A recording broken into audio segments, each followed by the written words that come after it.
There are some interesting ideas at play in Final Fantasy Dimensions 2. It's not a full Final Fantasy game by any means, but it's not a completely stripped back mobile game either.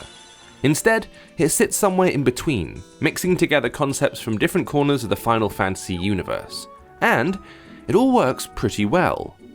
After some plotty preamble, the game kicks you straight into a strange world.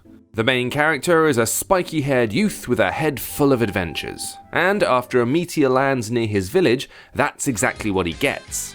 In your usual Final Fantasy game, a lot of your time is spent wandering around. Here, all of that is stripped away. Instead, the focus is solely on the paired-back active time battles. These battles are in waves, and you need to finish every wave to succeed. They're turn-based, and the order that actions are going to take place in are displayed in a bar along the left side of the screen. Every turn, you get to choose a number of moves for your character to make.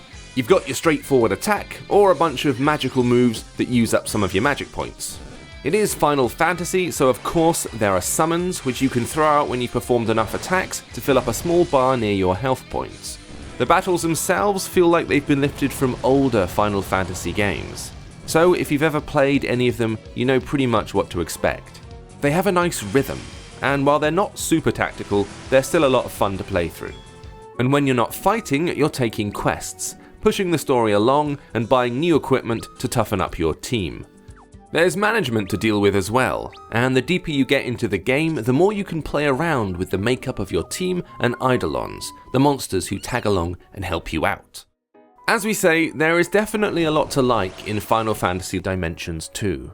It's not a fully fledged Final Fantasy game, but there's enough meat on its bones that fans aren't going to be too offended, provided they know what to expect. What's more, it's light enough that mobile gamers and newcomers to the series will find it fairly accessible.